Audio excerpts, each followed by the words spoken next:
Magic 89.9. The halftime show with JJ. That's right. It is the halftime show with me, JJ, and it is 1:31. Okay, we're doing this. We have no strangers in the booth. They've been here. Sabi ko nga magbayad na sila ng kuryente kasi they've been here so many times. Hailing from my motherland. Motherland. Proud mo rin kayo say. We have Next Tone in the booth. What's up, guys? What's up? Good. You know, good to be back. Parang hindi binagyo kahapon, no? Yes. Actually, vibe check. How are you guys? Binaba kayo or something? Binaha.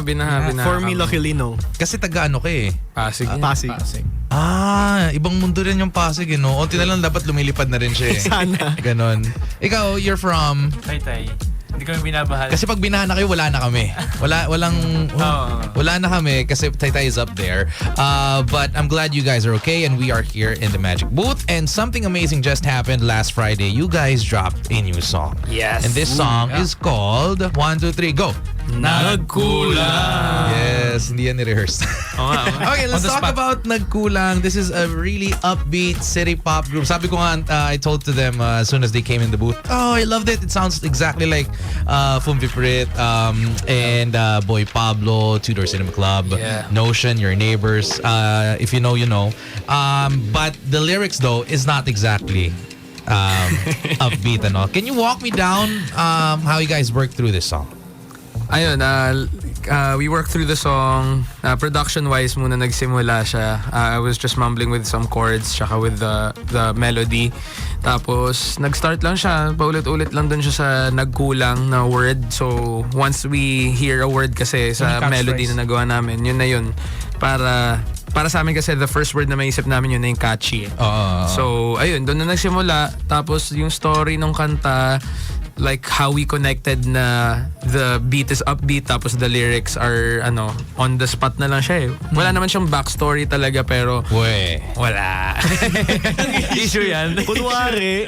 Palakihan natin yan. Hindi kasi nung nagtinitis nyo eh, parang ang dami yung hugot nun eh. Tapos ano papaisip, okay lang ba tong mga to? Anong kaya ng mama? Ano namin yan eh. Anong thought process yan? Nakikringe nga ako na nagpo-post ka. Sige. Okay, pero ayun, the song was, naisip na lang namin yung concept when we were making the content na nga. Pero other than that, wala naman siyang backstory talaga. Okay. Would you say na it's deliberate na although ganun yung lyrics, gusto niyo siya parang pag-good vibes yung dating? Yes. Yeah, promoted it. Tama, yeah. Kasi, syempre, it's different rin kasi na may sad song period eh. Parang ito maganda kasi na parang kaya mo pa rin kantahin kung sa bar yan, kung tinugtog lang randomly or kung sa kotse, sa playlist ng tropa mo, pwede mo And pa bagay rin pa sa kantahin. tag-ulan ngayon. Yeah. No, kasi ang dami ng bagay na malulungkot ngayon, diba? Yes. Like a lot of flooding, some people breaking up, ganon. Yeah. And then you decide to do a breakup song, but something that you guys could dance along to. So would you say na this is like, para sa mga taong kaka-move on lang or like who broke up, this is a song where they're in their, I guess, acceptance stage or something? Actually, dapat nga. Actually, hindi siya acceptance stage. Sana nga hindi kayo maging okay. Pero Rubbing salt on the wound. Hindi, kailangan. Bawal masaya.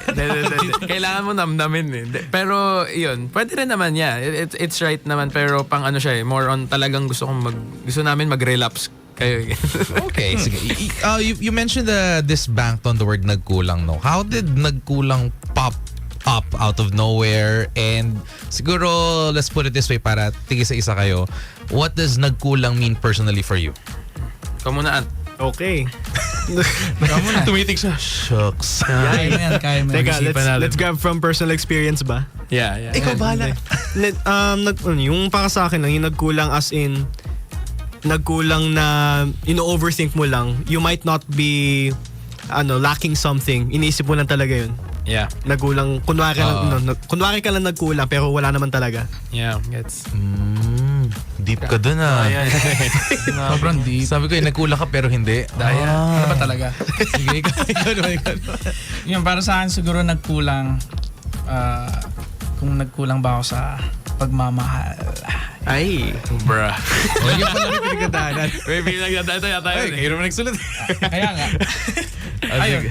Siguro, joke lang yun ah. Pero feeling, for me, para sa akin yung nagkulang, it can mean a lot of things na sa Bakit ako may narinig? Pag-aaral mo, nagkulang ka ba sa pag-aaral mo ba? Kaya bumagsak ka? Uy! Parang gano'n. Yeah, it can mean a lot of things para sa akin na nagkulang. Okay. For me naman, nung nasulat ko yung lyrics ng nagkulang, connected din siya dun sa kay Ant kasi parang it's more on the basically concept na naisip namin was wala ka namang ginawang mali, but because of how bad it ended, hindi mo mapigilan mag-isip na baka ako If I'm the problem if or I'm the something. problem, may kinalaman ba akong bakit ganito kinalabasan ng everything. Ayun, yun yung sa akin. Ikaw, Doc. Sa akin naman, for me, sarcastic kasi ganun naman tayo, normal emotions. Pagka sasaktan ka, tatanong ka lang, kulang ba ako? Saan ba ako nagkamali? Ganun. Yes, ganun. Dama. Agoy. Danas. Gusto mo rin siyang sisihin, di ba? Pwede ko pa bawiin yung sinagot. Hindi na. Hindi na, wala na. Ang dahil ng kopya na yun. Parang, ay, lahat pala sila parehas. De, sige, pero kung gusto mo. Di, para sa akin kasi it's like you gave everything to that person unconditionally and you're willing to do everything para you can get her. Pero parang nangyari na nagkulang ka pa rin sa yung effort ba? Yeah. And kaya sa song na yun parang To. Beer, Itchy Worms, tugtog yun na sa karaoke. Ang aga-aga pa lang yun. Nagre-relapse na siya. Grabe. iyak nga ako. Na-joke na. 137 pa lang, pre. No, but it's okay. Ang galing kasi other than the sound, neto, this is less rock, no, but it's less heavy on the guitars. Mas I would say na hindi muted but more of like mas nagbe-blend na lahat. Yeah. There's some a bit of sense and all. And it's like hearing you answer as well itong tanong ko. Parang nag-mature din kayo along with your sound. Would you say that this is like a new phase for Next Stone, and what could people look forward more to for you guys? Yeah, siguro nga yun sound-wise, mas nag-mature talaga kami since yung last single namin, which was Taft Ave, was a transitioning point from 3-piece pa lang kami to a 4-piece band. Yeah. So, ayun, nung na-record namin yun, talagang heavy on the guitars, heavy sa sound in general. Pero nung naging 4 na, napuno yung sound to the point where we thought na punong-puno naman na.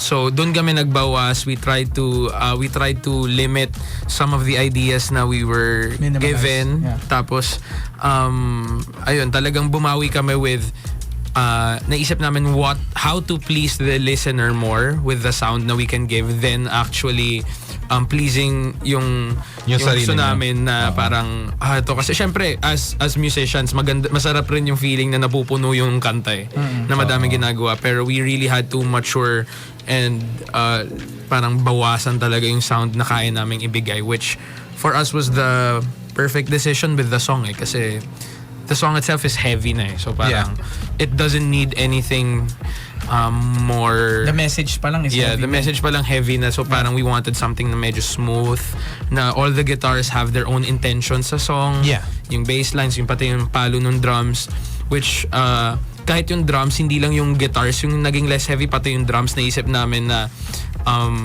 mas maganda na maging listening na hindi kami puro cymbals, puro hi-hat lang. Yeah. So, ayun. Okay, I'm excited for this one. Are you guys ready to perform it? No? Yes. Oh, ready na kanina. Parang ano eh. Ito na. Live in the Magic Booth, we have a 4-piece member. Also, ang galing dun sa last song niyo yung Taft Tab. Iba sa dulo parang pupunta na sa susunod na stasyon. And I guess this is the next station. The next station. For Next Stone, performing live here in the Magic Booth. Nagkulang here on today's Best Music, Magic 89.9. That was Nagkulang by Next Stone, and they delivered. Hindi sila nagkulang with that performance. Ang galing kasi these are all acoustics, ano? Yeah. Sobrang, ang galing yung pag-acoustic pala.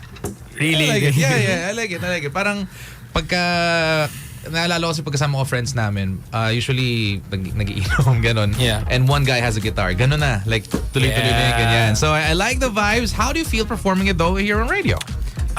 Different. Saya, super saya. Actually, hindi kami nag-practice to have an acoustic set. So, parang yun talagang, ito yung first time namin actually tugtugin ng acoustic. Sampahan namin. On the spot. And shout out lang kasi this is Ant's debut sa pagkanta sa mga songs namin. Actually, yeah. May vocals na. Nung pinapakinggan ko sa ko, sino mababa? I was thinking, so, hindi kayo. Yeah. Yeah. Okay, so that was really nice. Okay, one last question before we start promoting. You mentioned how nagkulang was for you. How do you want nagkulang to feel for your listeners? We want, kayo ba may kayo? May masasabi? Kasi ako for me, nagkulang. Siguro if para sa akin, we would like to show to the listeners na you are not alone. Lahat tayo nagsusubok tayo sa lack or yung nagkulang. Tama ba? Yeah. I'm trying to be a better person. Yes. Ganyan. We're all trying to hold ourselves accountable. Ganyan. In a way, yeah. Yeah. Tama. Tsaka siguro, we want the listeners rin to know, which lagi naman namin nararamdaman with the songs na we make, na parang if may relatable situation, parang nagagets nila yun. Kasi parang yung tough up naman tungkol naman sa situationship. Ito naman pwedeng kasunod after nun na parang, alam mo yun, pwedeng sequel eh. So, ayun, we always want the listeners to know na may kadamay sila sa mga pinagdadaanan nila. Mas maganda kasi parang, uy, nakaka-relate ako dito sa song. Tama. Okay, now is the time for you guys to promote. Where can they find you? Where can they stream Nagkulang? And if you guys have any upcoming gigs, now is the place to be. Alright, so you guys can follow us Nextone PH. Ano yung tama, Ant? Nextone PH. Nextone PH. Yes. Sa Facebook and Instagram. Sa Spotify naman, that's Nextone, all caps.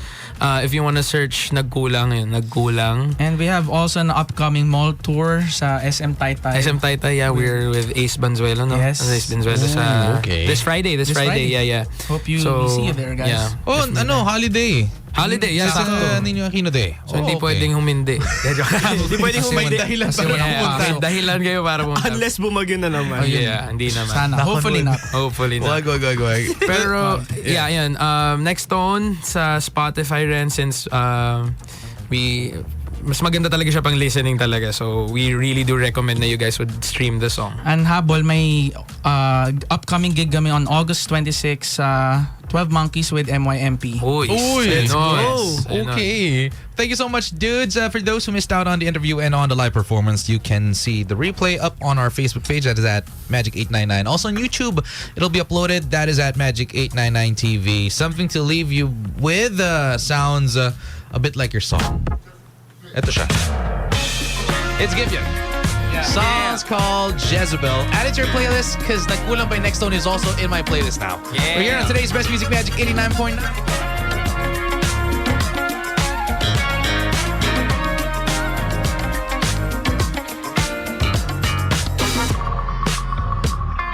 I'll be all